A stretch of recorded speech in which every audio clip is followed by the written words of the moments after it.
Dear friends and colleagues, thank you very much for being here today. It's an important date for me. I would like to apologize first because the next slide I'll be speaking in Portuguese, but just one. Then I'm sorry for that. Bom dia, pessoal. Estamos aqui hoje na defesa da minha tese de doutorado. Essa tese de doutorado foi fruto de um trabalho árduo durante 4 anos, desenvolvido aqui na Holanda. E, obviamente, esse trabalho não teria sido possível sem o apoio, em seu amor incondicional dos amigos e familiares que estão aí no Brasil. Infelizmente, o restante da minha palestra, da minha defesa, será em inglês, mas de antemão eu agradeço muito a todos vocês. I'm back. First, before I start talking about my work itself, I would like to answer one question that I heard in the first week I was here in Holland. I remember I was very new in the Seed Lab group and someone asked me, but Paulo, how did you end up in Holland? You come all the way from Brazil to here. And basically, to answer this question, I have to give you some background. Basically, I did my bachelor in chemistry between 2005 and 2008, and my master in organic chemistry between 2009 and 2011, both at the Federal University of Bahia. And during my master, I was mainly working with nuclear magnetic resonance applied to natural products in order to identify new compounds. And at that moment, we were focusing on compounds with antimicrobial properties. But between 2010 and 2011, I started working in a lab called Laboratory of Biochemistry, Biotechnology, and Bioproducts, in which I was involved in a project that was mainly dealing with the characterization of production systems of Ricinus communis, the species I worked during my PhD, so that's when I started working with these species, and Jatropha curcas in the semi-arid region of Brazil, mainly focusing on family farming. And that project had a very strong support of the Brazilian program for production and use of biodiesel, and this program identified these species, the species I worked with, as an important crop to promote social development in this region. And what is special about this region? Basically, it comprises 10% of the territory, but unfortunately, it's one of the poorest regions of the country. As you can see in the pictures, usually people that live in this region, they face very harsh environmental conditions, mainly very dry and hot weather, and they have very short raining periods along the year. This is a picture that we recently took in one of the fields that we are also still working there. And as you can see, this is the beginning of the growing season. And what's special about this species, you can see that it's quite dry in the picture, but even though the conditions are not ideal, this plant is still able to grow and produce good yields. Basically, this species can present itself in different colors, sizes, but it's mainly cultivated because of its seeds.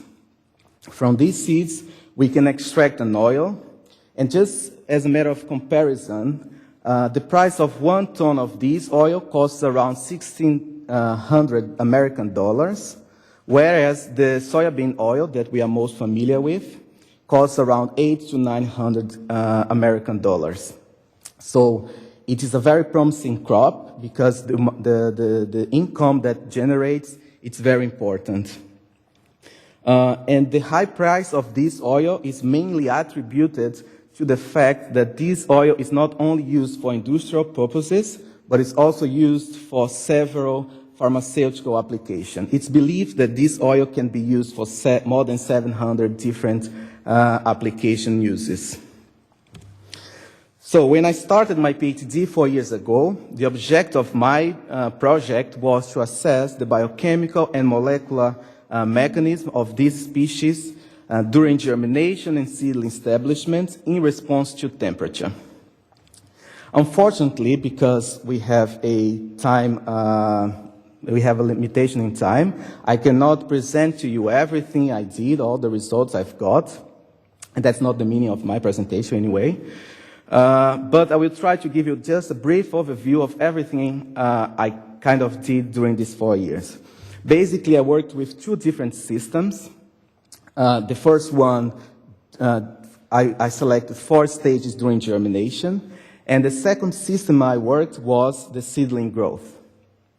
Both systems, I was interested in the effect of the temperature. Therefore, I tested 3 different temperatures. Seeds were germinating and seedlings were growing in 3 different temperatures, 20, 25, and 35 degrees. In the first moment, what we did a very large, very extensive physiological characterization. And by that, I mean, for example, during the seed germination stage, we measured the effect of the temperature, for example, in the water uptake rate, in the germination speed, and also in the final germination percentage. And during the seedling growth at different temperatures, we were mostly interested in parameters that were related with seedling performance. That's why we measured, for example, the effect of the temperature on the dry weight of cotyledons, true leaves, roots, and very important to highlight, we also measured seedling survival as a result of the temperature. With that in hand, what we did, we followed 3 different approaches. And in the first moment, I was very interested in how the temperature was changing the metabolite composition of my system. And for that, we did a very extensive metabolite profiling experiment, and we used our metabolite profiling platform that is available in our department. Based on the changes that we observed in the metabolite profile, we tried to also take a second approach, which was the transcriptomics approach, in which we checked for the gene expression of candidates that were somehow connected or related to the changes that we saw during in the metabolite composition. And the third approach that we did, which was divided in 3 parts. In the first part, we selected some candidate genes, and we transiently expressed these genes in Nicotiana bentamiana leaves just to get further insights of their function. And the 2 other parts, it's unfortunately not in my thesis, but it's still going on. We produced cDNA knockout mutants, or Rhodopsis thaliana, of homologs of the castor bean genes. And in the third part, we basically overexpressed some of the same genes also in Rhodopsis thaliana. So this is a very big picture, and of course I will not give you many details about it, but still I would like to answer one question that I think it's quite interesting, and it's more likely one of my important results. And this question basically is, how does temperature affect seed germination and seedling establishment? As you can see in this picture, these species showed a very high plasticity in terms of seed germination. And why I say that? Basically, if you check the first chart, the first graphic, these species basically able to germinate 100% at all 3 temperatures. However, the temperature had a very strong effect on the germination speeds. And in this experiment, the germination speed was measured by the T50, which stands for the time required for 50% of the seeds to germinate. And as you can see, with the increase in temperature, the time required for the seeds to germinate decreased, meaning that at 35 degrees, seeds were germinating faster than at 25 and 20 degrees. But it's actually quite expected. And when you increase the temperature, you have an increase in germination speed. But just one reminder, this is an oilseed crop, meaning that when we are studying crops, it's not only important to determine if they can germinate, but also if they can produce healthy seedlings. Therefore, what we did, we basically followed seedling development for 14 days, and after that, we scored seedling survival. And surprisingly, at 35 degrees, we observed a dramatic reduction in the seedling survival if we compared with 25 and 20 degrees. Just in summary, if we germinate the seeds and allow them to grow at 35 degrees constant, they die. So I thought, okay, what happened if first I germinate them at 20 or 25 degrees, and after that transfer to 35 degrees, because we knew that 20 and 25 degrees, the seedlings were just doing fine. And for our surprise, they basically did fine as well. And nearly 100% of healthy seedlings was observed. Leading to one of the main conclusions of my thesis, we were able to identify a thermal sensitive time window during seed germination in which high temperatures compromises seedling establishment. And once again, I remind you that this is an oilseed crop, meaning that during germination, this species is mainly using its lipid reserves to support further seedling growth. For that reason, we had a closer look and pathways that were related with lipid mobilization and energy generation during the germination. And we start that by looking at the expression of some oil biolipases. And what we found was that with the increasing temperature, the expression of these genes were upregulated. And this data was fitting very well with the fact that we observed higher levels or increased levels of free fatty acid and glycerol, which are direct products of the enzymes encoded by this gene. But when we had a look in the downstream processes, what we observed actually was a downregulation of the genes, meaning that high temperature basically upregulates lipid mobilization, which is the very first step. However, it downregulates beta oxidation, glyoxylate cycle, and gluconeogenesis. And those are very important energy-generating pathways. And we just make this assumption, this hypothesis, that these could be one of the causes of the compromised seedling establishment that we observed. As I said in the beginning, unfortunately, I cannot really give you much more of my thesis, so that was just a small taste of it. But you are all more than welcome to come to me after the defense and discuss and ask any questions or insight that you might have. And I'm sorry, but I could not finish this presentation without thanking people that really helped me throughout these 4 years. I will make it very short. So my supervisors, Dr. Henk and Dr. Vilko, all the technicians in our department that helped me a lot throughout these years. I learned a lot from them. Leo, Diane, Francel, Kirsten, and Julian. All my PPH colleagues and friends. Of course, our collaborators in Brazil, Dr. Renato and Luzimar. And not most important, but the financial support that's also important, that was mainly provided by Brazilian government throughout CNPq, CAPES, and Petrobras. And with that in mind, I also thank you all for being here today.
Please be seated.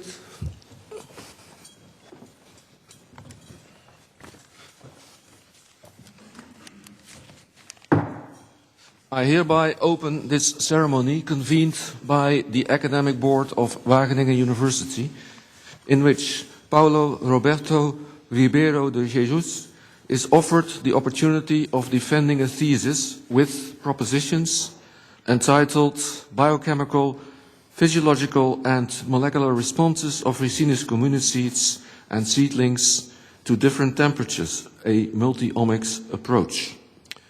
The defense will take place before an examining committee appointed by the academic board as a prerequisite for conferring the degree of doctor. Good morning, ladies and gentlemen. I'd like to welcome you all to this graduation. My name is Tini van Boekel, Dean of Education at Wageningen University and member of the academic board. And in that capacity, I represent the Rector Magnificus today.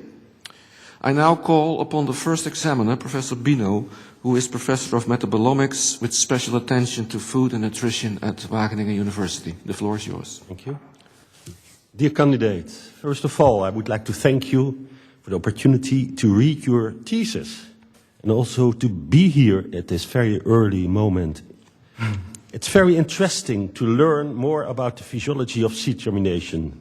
A number of years ago, I was myself a seed biologist, and through your articles, I feel again the interest rising. So, based on my interest in the topic, I do have some questions. First, a more general question. You work on Ricinus communis, the castor bean, and I know how important the oil of this crop is for pharmaceutical and industrial applications. But you study the plant, especially for use as biodiesel. Please, can you update me on the status of this crop for biodiesel especially? Highly esteemed opponent, thank you very much for your nice words.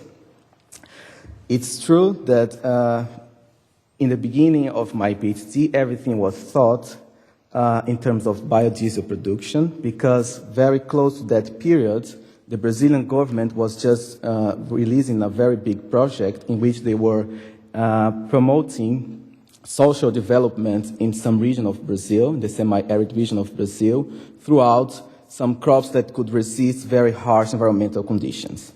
That was the initial plan of the project. What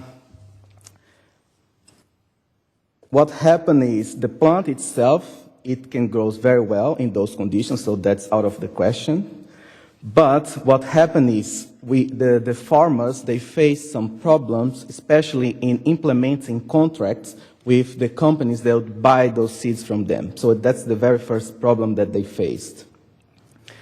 And second, after a few years of study of this oil as a source for biodiesel production, they noticed that this oil didn't really have the very how do I say? This oil was not perfect for biodiesel purposes, but this doesn't mean that these farmers they had their income somehow lost, because they still could sell those seeds for other purposes. Okay, so for biodiesel it is not so much used anymore, but for other purposes it is. Yes, and that's actually why the price of the oil is very expensive. Sure. Because the demand for it is very high, not only, not anymore so much for biodiesel, but for many other purposes. Okay, so actually it is going the same way as Jatropha, which is also a very difficult crop for biodiesel.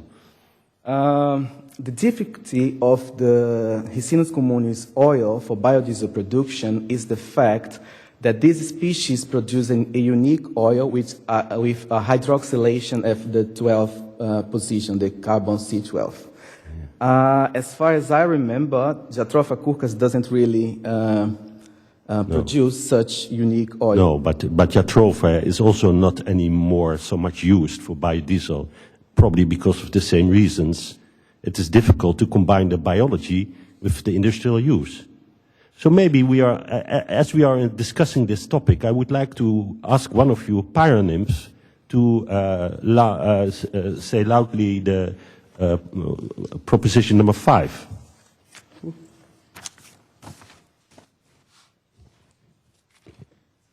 Brazilian governmental policies to bring social benefits to small farmers in the semi-arid region of the country will contribute to fail, if not contributed with high-quality research. Well, can you bring this proposition now to what you just said, maybe, about the use of Ricinus? Well, this species is, as we discussed already, it's not used only for biodiesel purposes. For example, it's also used for animal feed.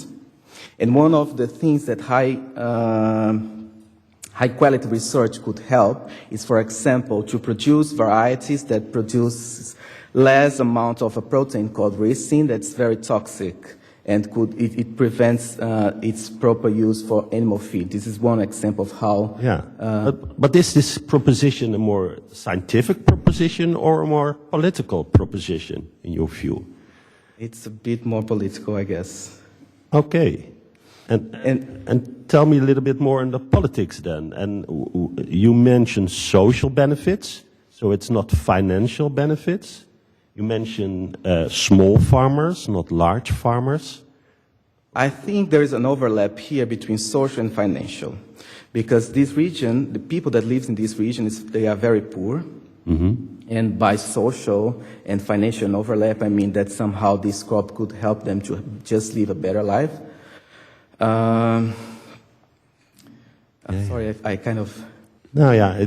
So it's more about the better life of small farmers, and it is not so much your work, or in general, it's not, research may not be so important for large companies or large farmers. I guess that research is important if we believe, or if we consider that it's always better to have, for example, varieties that can produce more yield or can grow better in those conditions. So if we can find that throughout research, that's an important aspect, I would say. Yeah. Hey, and you mentioned now these genotypes. In your thesis, you also work with several genotypes. Yes. You mentioned that these have been bred by some Brazilian industry or in a governmental station. Yes. What are the difference? What's the relation between the three genotypes you use? As you said, they are bred by different agencies, and there is no clear differences between them. That's one of the first reasons we worked with them. There was not much known about them. And actually, when we started my project back then, we were trying to find differences in the phenotypic data that we analyzed, like seed germination and seed development, among these genotypes that could help us to identify, for example, a genotype that was more resistant or tolerant. However, we did not see differences in terms of tolerance among the genotypes. That's why most of my results here today I presented one genotype only. Okay, so but do you know the genetic relation between these three genotypes or varieties? No, I don't know. Okay, okay. Now, maybe we can go to some of your results. And first of all, I would like to go on page 139, and that is chapter 6, I presume. And you show there some differences in root elongation and effects of temperature.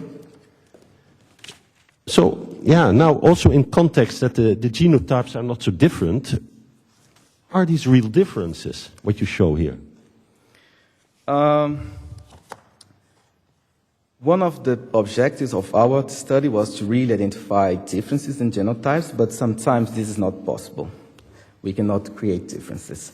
However, even in small differences, we try to understand or to give some support of what was happening in terms of that. And this picture you mentioned, basically what we see is a different ability of the two genotypes to produce biomass. So basically, if you check the figure number A, they behave in the same pattern, which means that the root length increases with the increasing temperature for both genotypes. However, if you check the picture number B, while the genotype MPA can still sustain growth at 35 degrees, if you compare with 25 degrees, sure. The genotype, the second genotype, the black bar, cannot. Yeah, but the differences are small, I would say. Yes. You say yourself the genotypes are not so different, or it's difficult to see.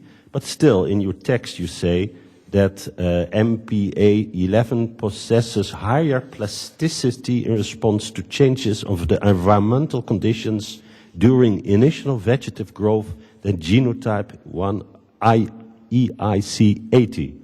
Well, that is quite an important conclusion. Can you make that conclusion based on these results, really? Maybe I should have been more specific what I meant about plasticity. Yeah. But one of the conclusions of this chapter is basically that the genotype MPA is able to sustain root biomass production while the other can't. And if you check the graph numbers E, you basically see an opposite pattern. And this graph is basically telling us how much dry weight per centimeters of root length we have. Yeah. If you observe this picture, you see that for one genotype, it keeps increasing, while for the other genotype decreases, meaning that basically they have the same size, but one genotype is much heavier than the other. So there are differences between these genotypes. Yes. And these could be genetic differences. Yes. But in this chapter, what we showed that we also analyzed the metabolite profiling of this material, and also. Okay, yeah. I read your thesis. Thank you very much. Yeah. Okay. Very important. Thank you. Thank you, Professor Bino. We now move to the second examiner, Dr. Nonogaki, who is Associate Professor in Seed Biology at Oregon State University, Corvallis, USA. The floor is yours. Thank you for the introduction. Dear respected candidate, as one of colleagues in seed biology community, I'd like to ask scientific question first.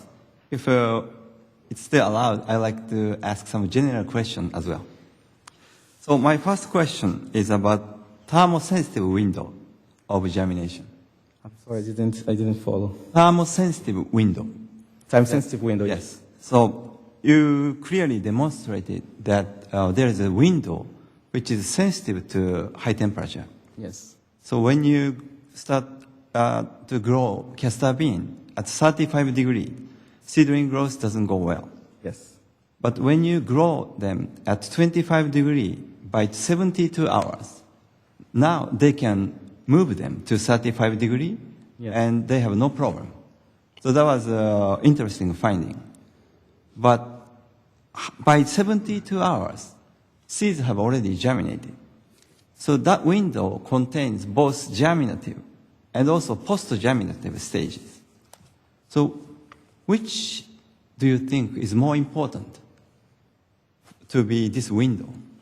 So events before radical emergence or after radical emergence? If I can make a remark here, this species is already domesticated, which means that it has a very high uniformity.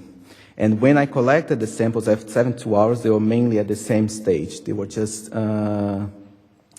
soon after radical protrusion. So there was no big differences among the stages in the seeds in the batch. Does that mean that post-germinative events are more sensitive to high temperature?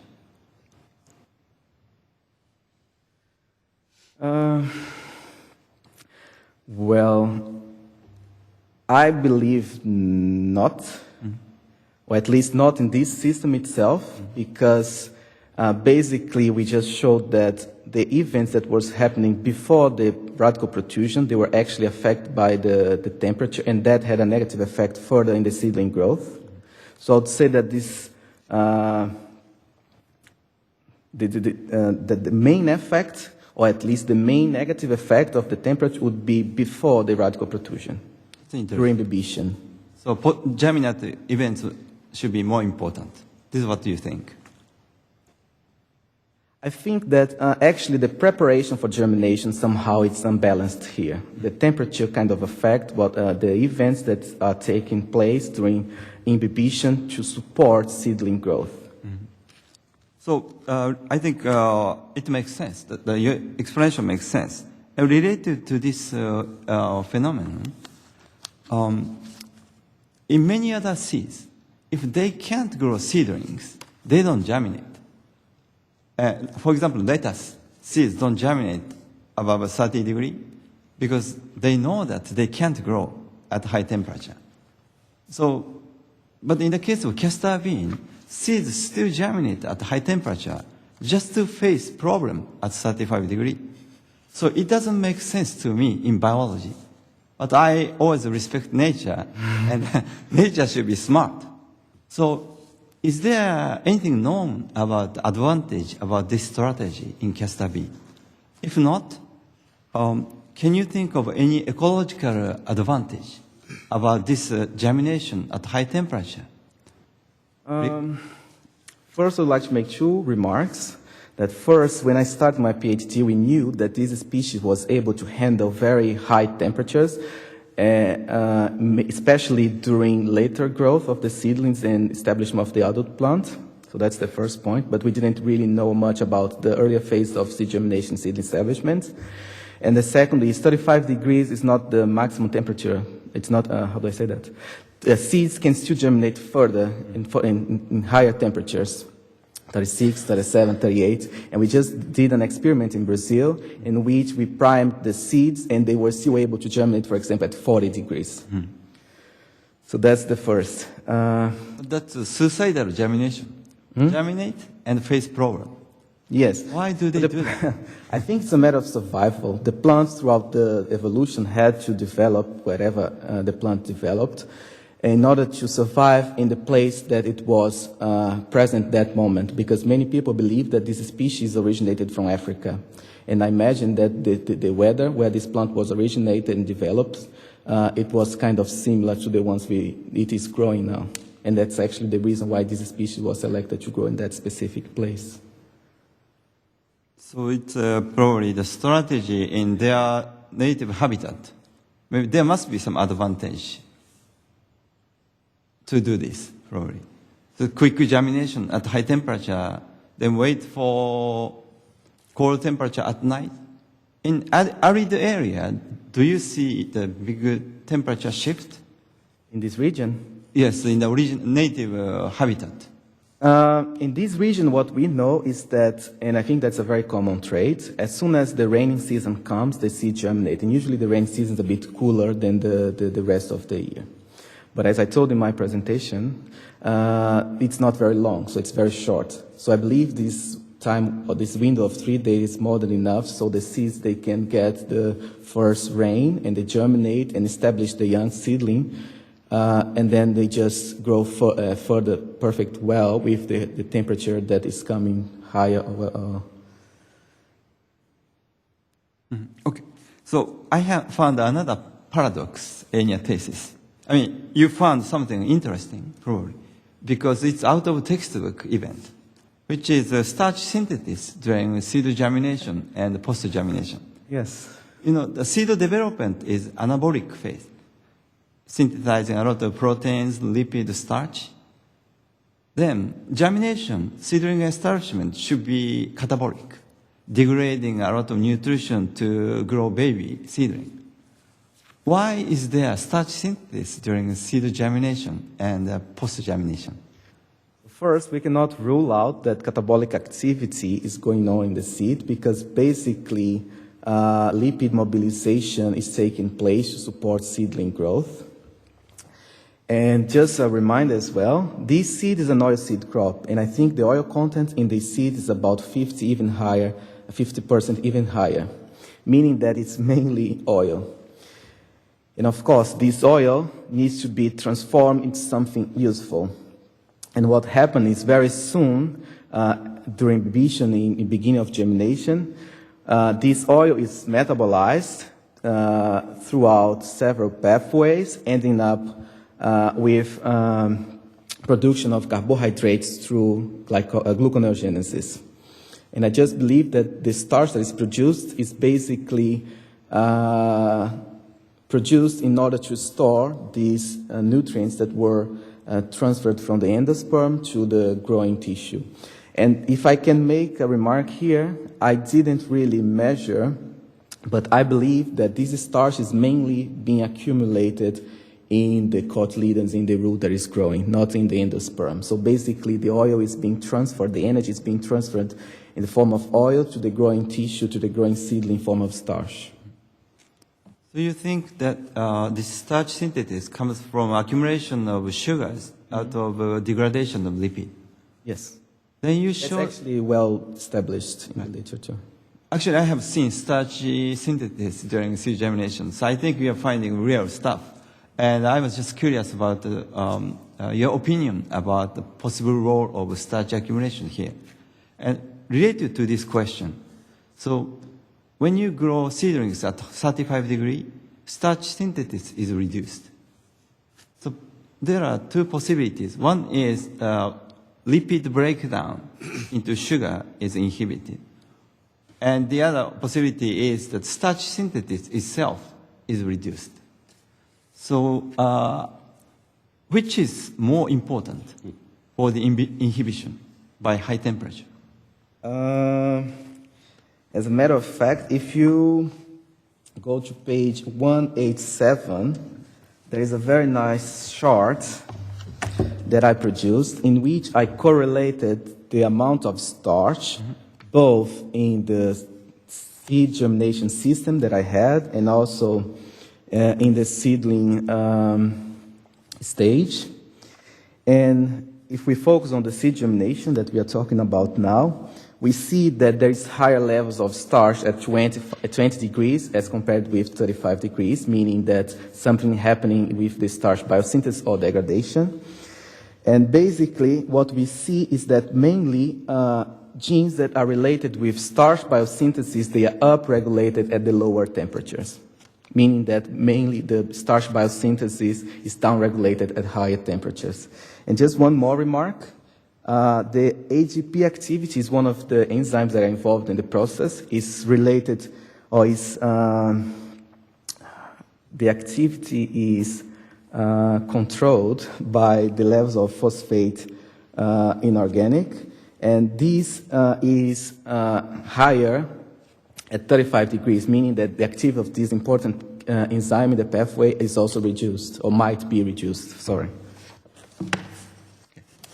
Is there time left? No, I'm sorry, we have to move to the next. Thank you very much. Thank you very much, Dr. Nonogaki. We continue with the third examiner, Dr. Buitink, who is Research Director at the Institut National de la Recherche Agronomique in Angers in France. The floor is yours. Thank you, respected candidates. I would like first to thank you for giving me the opportunity to read your PhD.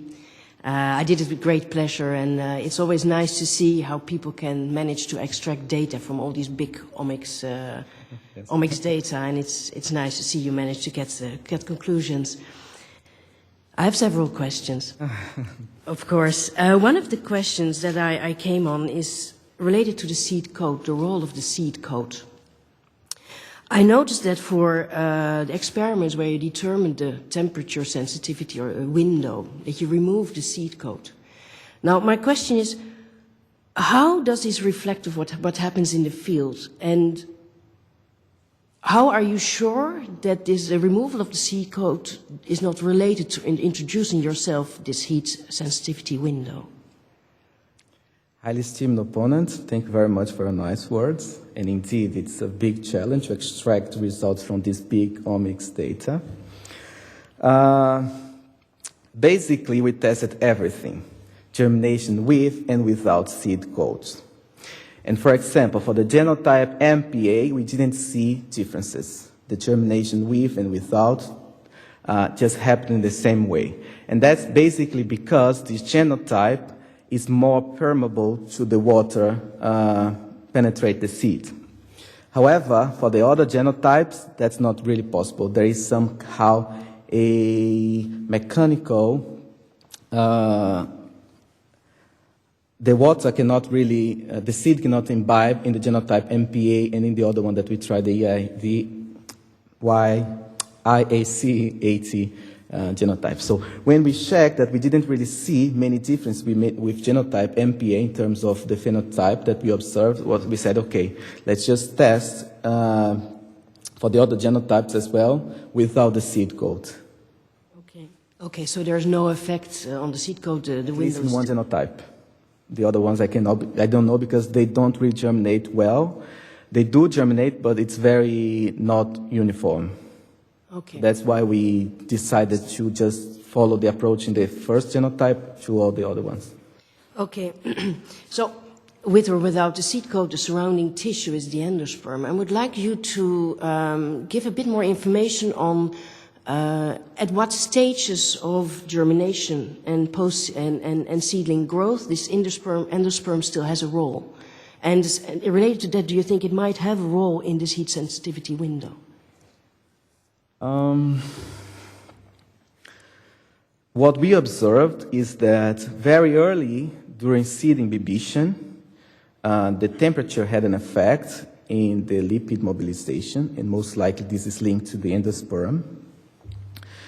And of course, the endosperm is the source of energy for the growing seedling.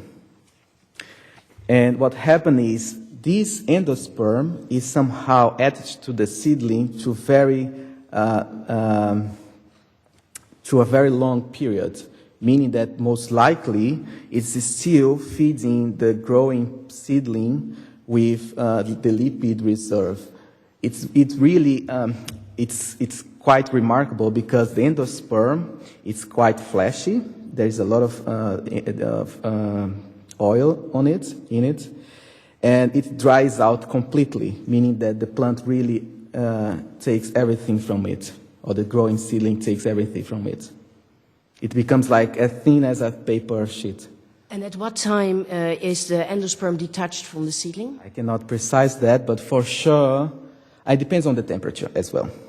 So the 14 days, I think the 35 degrees, it's already not connected anymore. But 20 degrees, I cannot really precise that, but it's... Okay. Yeah.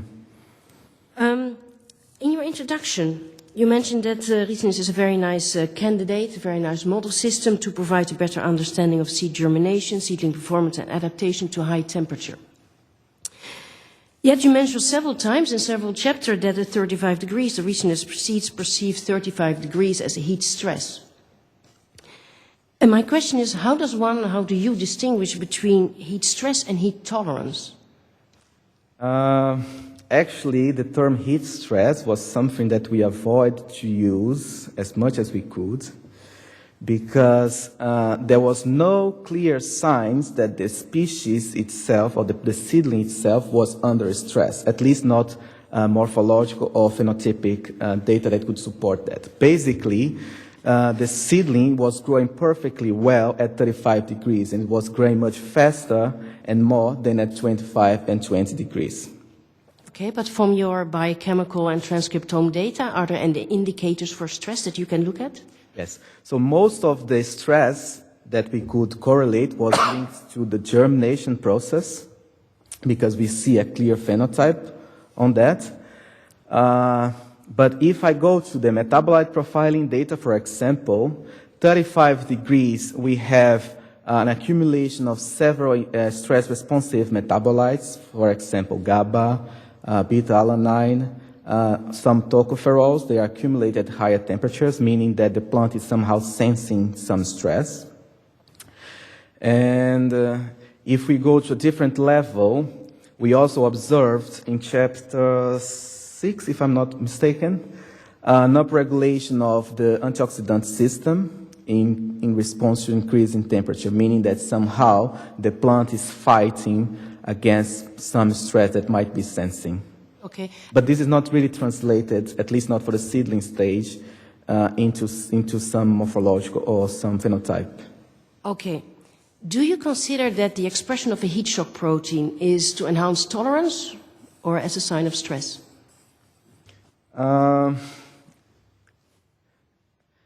In my work, I only checked a few heat shock proteins, but I think that it can be a bit of both, meaning that the heat shock protein basically is accumulated in order to protect, but in somehow, when you have the stress is too strong and the heat shock cannot be overcome, basically this heat shock protein is just, the accumulation of heat shock proteins might be just an indication that something's not really going on well. Okay, so, but if you can at least say, well, if they accumulate, you might either have tolerance or more stress. I noticed in your transcriptome data of chapter 4 that if you look at the top 100 genes that are most differentially expressed between 25 and 35 degrees, 16 of them are heat shock proteins, both in the radical protrusion state and in the seedling stage, the R+2. However, there's no differential expression, or only of 3 out of 16 genes at the early imbibition stage. You just mentioned before that you think it's really prior to germination where there is the most stress perceived. Could you explain this result? I'm not sure I really understand your question. The differential expression in terms of heat shock proteins, or heat shock genes of heat shock proteins that you see, exists for the later stages of post-germination, but not for the early stages. I was wondering if you have an explanation for that. Yeah. We know that there are several mechanisms to overcome stress. And the upregulation of heat stress, heat shock protein is just one of them. There are many others. As I said, for example, antioxidant system, the production of osmoprotectants that we observed that were accumulated in early stages of seed imbibition and germination. And just one more thing that I didn't really, the time didn't really allow me to check, but I was also wondering how would be the effect of the temperature on the integrity of the membrane and the seed itself when it was happening at 35 degrees, because the imbibition was much faster. So that's something that we didn't really have a look that might also be playing a role in the phenotype that we observed. Okay, I thank you very much for your questions. Thank you, Dr. Buitink. We move to the fourth examiner, Dr. De Vos, who is Senior Scientist at Plant Research International at Wageningen UR. The floor is yours. Thank you. Dear candidates, I was also very impressed about this booklet, and I was very enthusiastic, of course, to read that you did a lot of metabolomics work, because that's my background. And I think also the cover of your page, of your thesis, reflects a little bit the work you're doing, because you say it is very challenging to integrate all the omics data to get nice results out of it. But I think the fist in the seedling is a sign of the power of integrating omics data. Yeah. My first question is related to metabolites and metabolomics things. In chapter 3, you measured, let's say, fatty acids, and you placed it under the name of primary metabolites. That is one of your methods that you use for the organic solvent extracts you analyze with GCMS, maybe you can recall. And at chapter 5, I read exactly the same methods, but then you call it secondary metabolites. So I'm a little bit wondering what you, in your perspective, is secondary and primary metabolism, and also in relation to the seed and seedling growth. Highly esteemed opponent, thank you very much for your nice words about the cover and about the work. I didn't really realize that happened, so I'm sorry. But I worked with natural products during my master, and by definition, this belongs to secondary metabolites. We have several ways of classifying primary and secondary metabolites, but there is one that is more I wouldn't say acceptable, but more widely spread, in which means that metabolites that belong to the primary metabolism are those ones that are shared for many species, and they are basically important for plant growth and survival itself.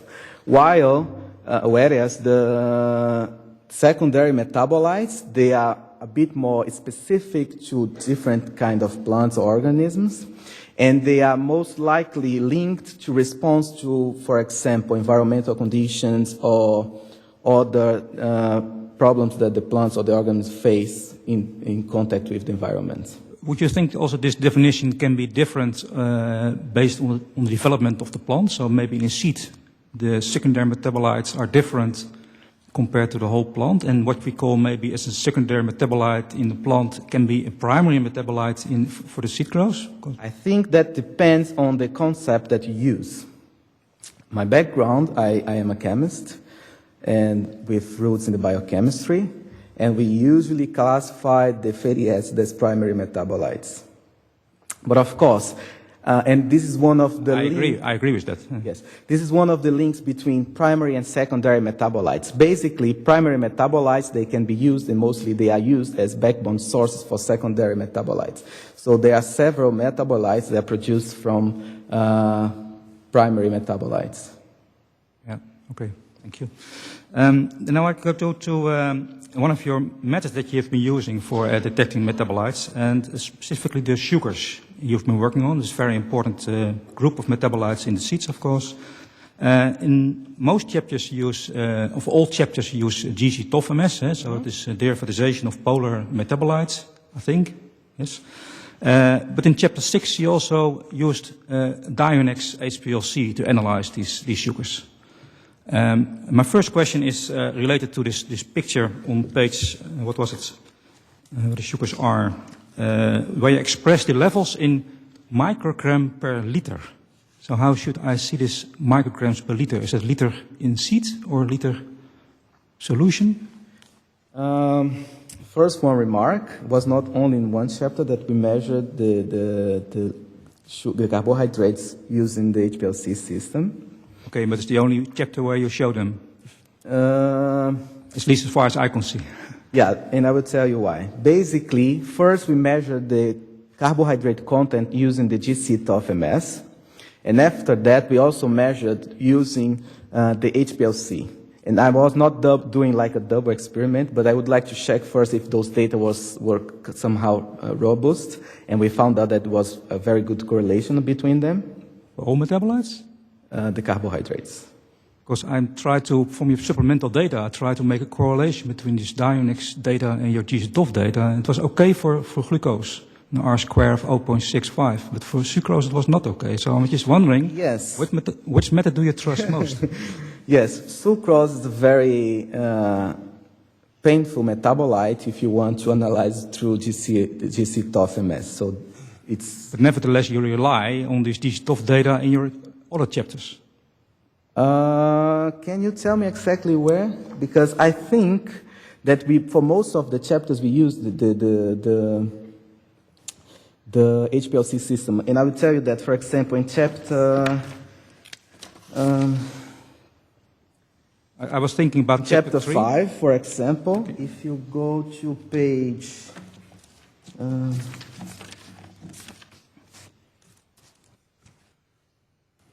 113, there is a small mark here in the end saying that sucrose was measured by HPLC. I see now for the first time. Yes. Sorry. Yeah, that's true. Yeah.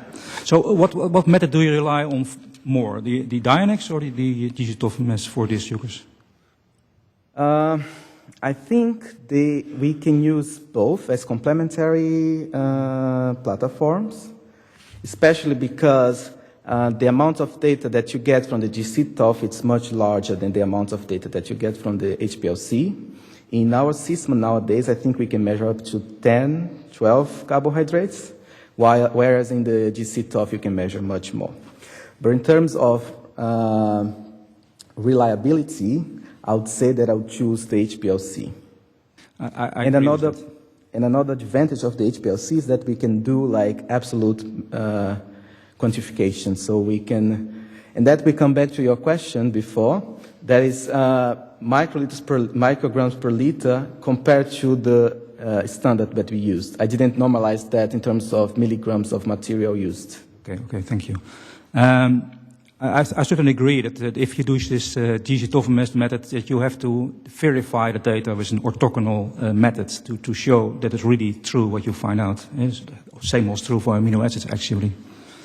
If I'm allowed to ask you still a question, although you try to prevent, say, that 35 degrees gives you thermosensitive stress, your conclusion, at least in page 183, is that you, at least I could read this, that you still regard it as being at that high temperature, 35 degrees is a sort of high temperature stress. At least condition is not optimal.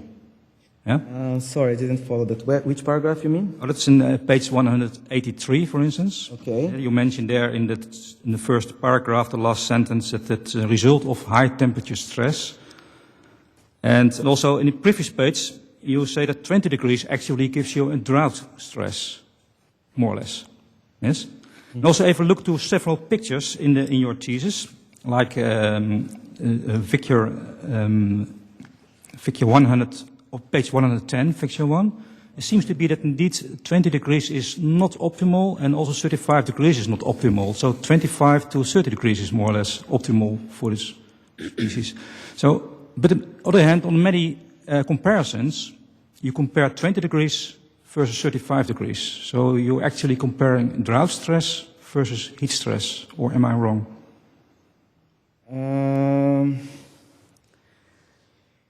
First, the optimum temperature of this species is between 25 and 30 degrees. Settle that. We didn't really see many difference between 20 and 25 degrees. And we choose to compare 20 with 35 because it was giving us the better black and white picture. Excuse me. But you conclude on several pages that 20 degrees is sort of drought stress. Yes. But if we go back to that page, we will see that the drought stress is basically within this first 6 or 8 hours of imbibition. After that, it's no longer drought stress-like condition, as I called in the chapter. So that's very early during imbibition. What we believe is happening, it's basically you have the endosperm and the matrix of the endosperm, and it's extremely dry, so it has a very high and very negative potential. And when the seed imbibes, of course, this potential increases, meaning that there is less stress, especially for the cotyledon that is in contact with the endosperm.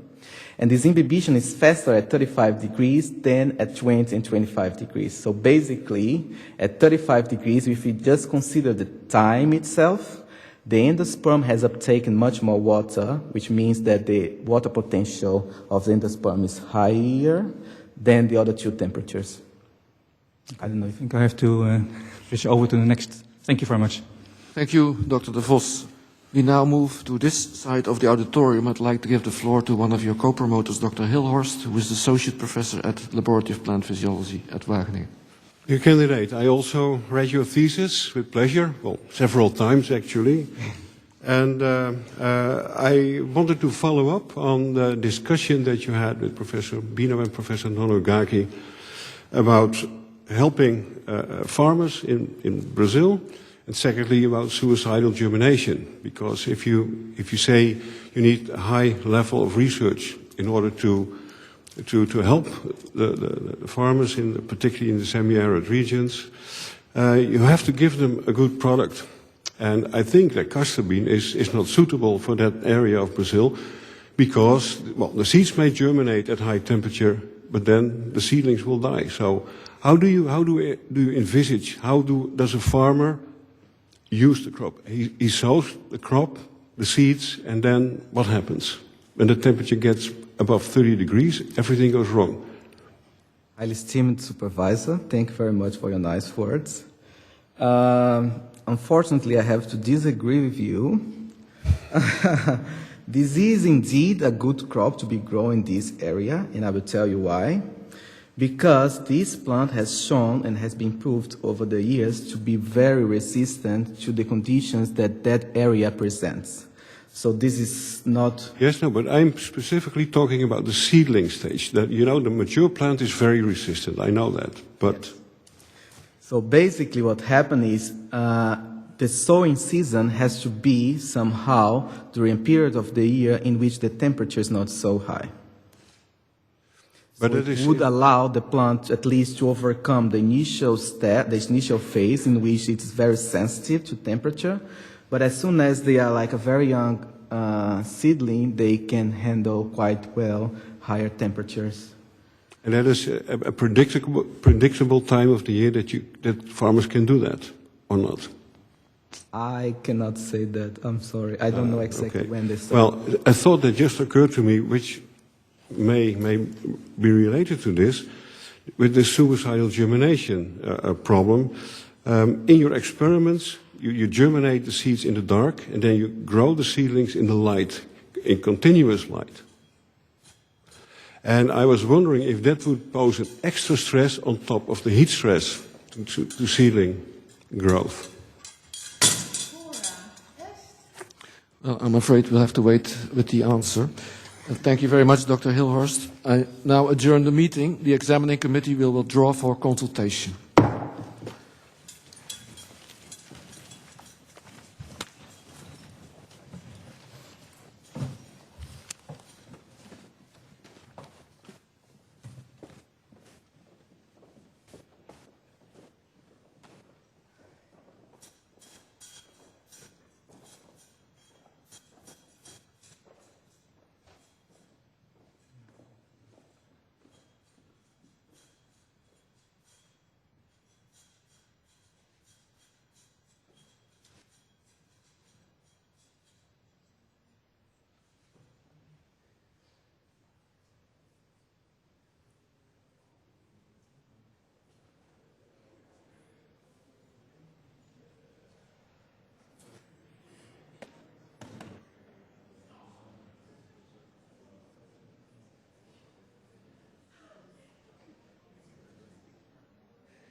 Agora só a alegria.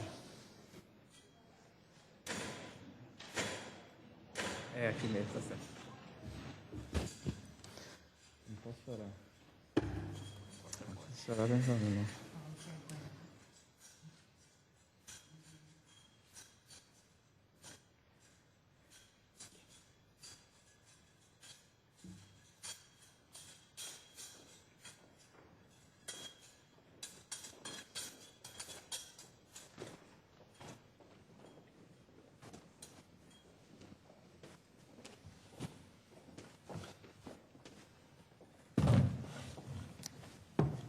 Please be seated.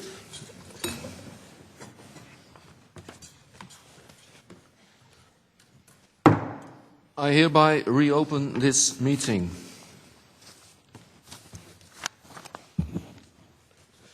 The Academic Board of Wageningen University, represented by the Deputy Rector Magnificus and 7 committee members appointed by the Academic Board, having noted the content of a thesis entitled Biochemical, Physiological and Molecular Responses of Ricinus communis seeds and seedlings to Different Temperatures, a Multi-Omics Approach, with propositions, having heard the defense of that thesis, has decided to confer the degree of doctor on Paulo Roberto Ribeiro de Jesus, born in Salvador, Bahia, Brazil, on March 23, 1987, and to grant him all rights and privileges ensuing from that doctorate by law and custom.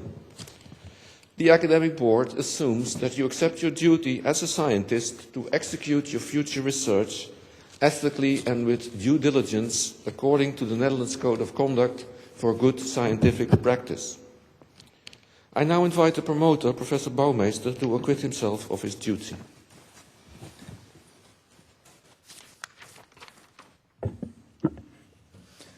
You've heard the decision of the Academic Board of Wageningen University to confer on you, Paulo Roberto Ribeiro de Jesus, the degree of doctor. It is now my honor to present you with the degree, signed by the Deputy Rector Magnificus, the promoter and the co-promoters, and sealed with the Great Seal of Wageningen University. First, I invite you to sign the degree as well, and with this signature you declare to act according to the Scientific Code of Conduct in the future.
Allow me, Mr. Deputy Rector Magnificus, to offer my congratulations and to pass the judgment. Dear Dr. Ribeiro de Jesus, dear Paulo, it is a privilege that I can congratulate you today with your new title, also on behalf of your co-promoters Henk Hillhorst and Wilco Lichtering. I also want to congratulate your parents, other family and friends that are possibly watching the ceremony from Brazil on Word TV. And of course your friends and colleagues that are here today. And I'm very happy to see so many people despite this very early hour. Your PhD started in December 2011. When you started in Wageningen, and quite the bad moment of the year to come to Wageningen from Brazil, to work on a project on high temperature stress in castor bean, an important oilseed crop in Brazil. The idea was that if we know more about the high temperature response during germination and seedling establishment, it will be possible to grow this crop in also in even warmer areas of Brazil and the rest of the world. In your research, you used a variety of omics technologies, such as metabolomics and transcriptomics, to obtain insight in the processes that occur during the high temperature stress, and processes that may help regions to withstand these high temperatures. We have two experts on metabolomics in the committee today, Professor Raoul Bino and Dr. Rick de Vos. And I would like to thank both of them for their time and effort in evaluating the thesis and in the defense today.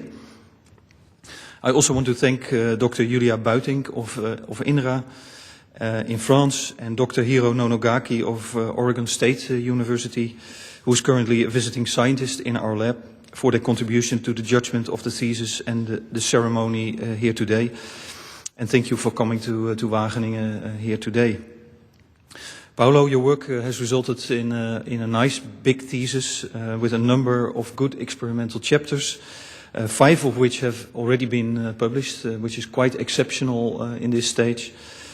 And as a whole, the thesis was judged by the committee to be good, and your defense was judged to be very good.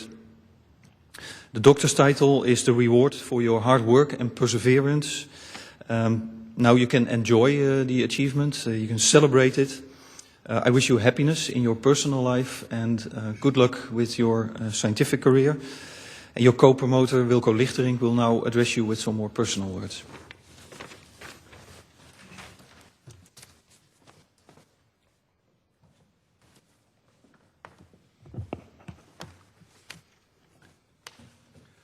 Dear Dr. Ribeiro, dear Paulo, you managed, normally at this stage, people say after 4 years or more of hard work, but actually you managed to do it within 4 years, in 3 years and 10.5 months to be exactly, and that is a big achievement.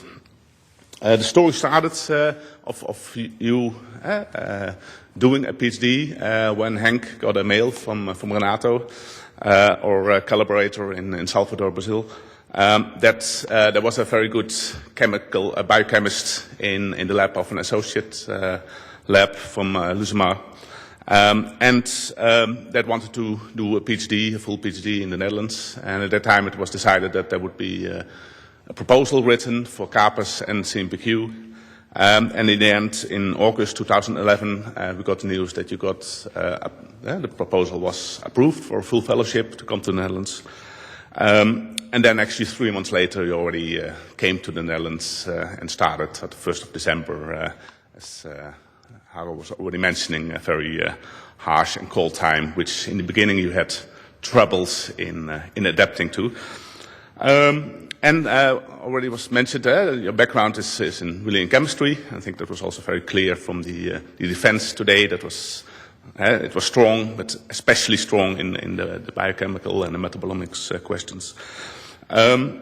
But you adapted quite quickly to plant physiology and also molecular biology, and you enthusiastically started your project on the physiology of castor bean under different environmental conditions, and then especially focusing on different temperatures. I remember that you already from the beginning of your PhD tried to be in control of all the aspects of your PhD. And although Henk and I told you that things like finances are the main things that Henk and I mainly should watch, you insisted wanted to know how many things costed, because you already were thinking of your career after your PhD, when you would be able and would necessary to control these kind of things yourself.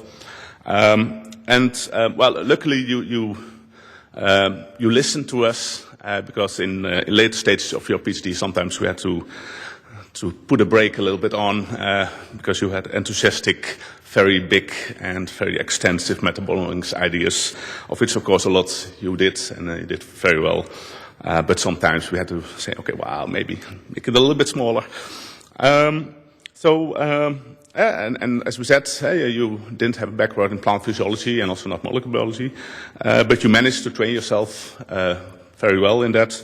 And actually in chapter 2 you describe the use of reference genes. You did a very extensive and precise study on reference genes for work in castor bean seeds and seedlings. And that was a work also published in Seed Science Research. Then in chapter 3, you did your physiological experiments on seeds and seedling establishment, and you detected this temperature-sensitive window, which was discussed broadly in this during your defense.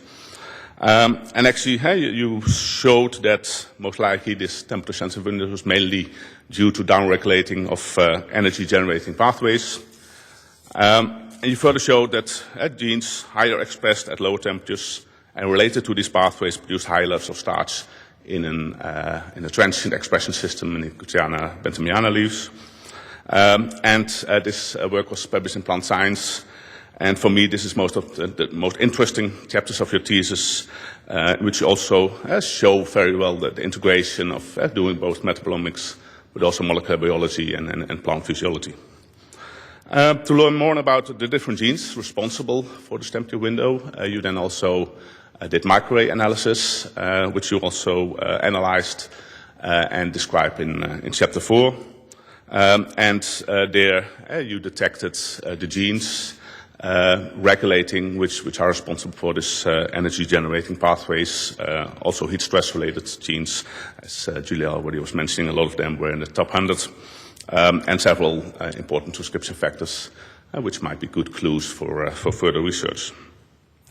Then in chapter 5, you describe the response of roots and shoots of different castor bean cultivars to different temperatures, and although you also mentioned that we didn't see a lot of different responses, you could show some differences, and you also could show that a shift towards more nitrogen containing compounds seems to be the major response in relation to better growth at high temperatures.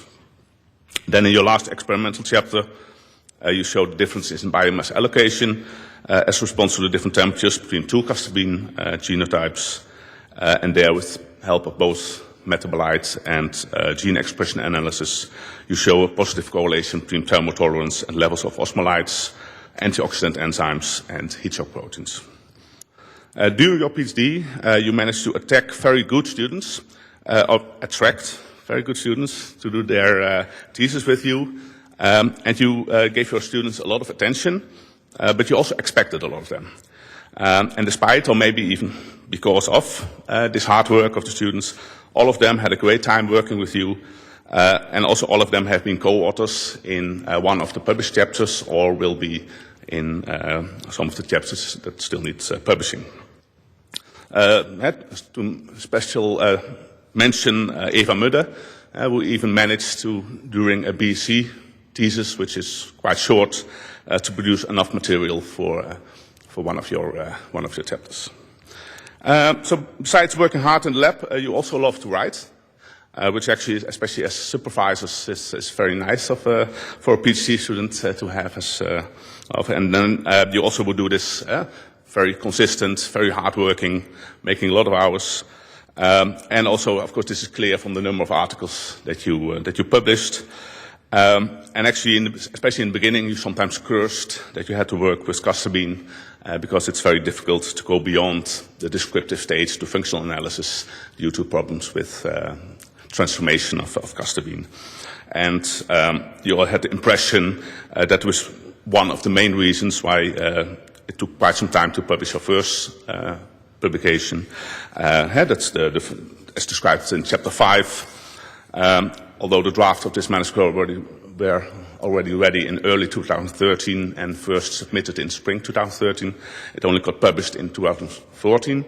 But luckily then also within 1 week actually you had your first two publications, and then actually 4 more followed, so 3 of which are also in the thesis, and actually there's 1 which even didn't make the thesis. As downside of your love for hard work in the lab and writing, long days, also in the weekends, was the fact that you in general hated to be distracted from these tasks by seminars and literature discussions.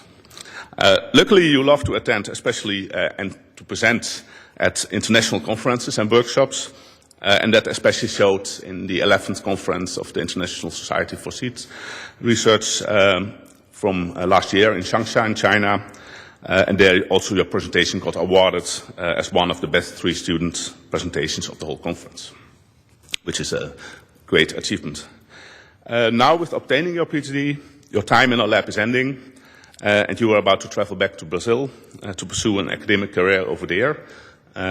Although I think you liked plant physiology, you move back a little bit more again to chemistry, because it's clear that there really your passion is. And with all your knowledge and your results obtained during this PhD, and your focus and perseverance, I'm sure you will find a job and get a job and be able to get a good career in Brazil. And I hope we will be able to continue collaborating maybe on some projects. And to finish, I want to say that I'm happy that we had you in our lab. And I'm wishing you all the best in your scientific career, but especially also in your personal life. Thanks. Thank you, Dr. Lichterink and Professor Bouwmeester. Dear Dr. Ribeiro, it is also my pleasure to be able to congratulate you on behalf of the Academic Board of Wageningen University with this achievement. And I also would like to include your family back home in Brazil, for which it is even earlier hour than for us. They may not be watching, but they can watch it later. I am quite sure that they will be happy and very proud of what you did today. And I think they have reason to, but also as a university we are proud that you have chosen our university to do your work. Because with your work you have contributed to what we see as our motto, to explore the potential of nature for quality of life. Well, as was already discussed, exploring multi-omics data is not an easy job, but you did it with a very nice result. So thank you for that.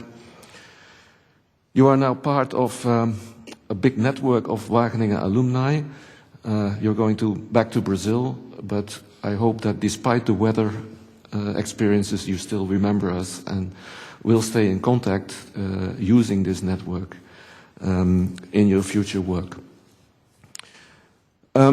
Before I close, I also would like to thank the committee for their time and effort spent on judging this thesis.